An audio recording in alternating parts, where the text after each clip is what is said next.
আগে টানেন না, এটা রেস্ট করতে দেন। এটা এমনি শুয়ে পড়েন, একটু মানে খারাপ লাগতেছে দেখে, ঠিক আছে? একটু রেস্ট করেন। আর যদি পারেন একটু মাথায় একটু পানি দেন। এগুলো তো শৌখিন গরু, গরমে টিকতে পারে নাই। বেশি বেশি টানাটানি করেন না, হাসাহাসি করেন না, আর শান্ত মতো থাকবার দেন একটু, ঠিক আছে? বেশি টানেন না। গরম বললে এগুলো একটু শৌখিন গরু, বাইরে আসছে তো।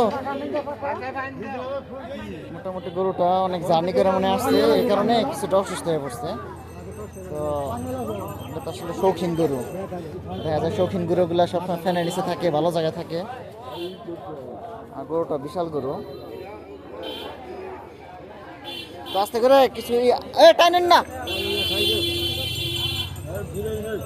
একটু জিরাইতে দেন।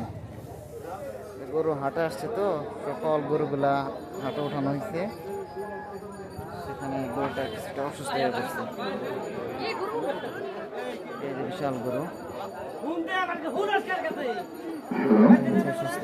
আমাদের হাটটি ঈদের আগে পর্যন্ত থাকবে। আপনারা গরু কিনতে বিক্রি করতে পারবেন। আমাদের হাটটি ঈদের আগে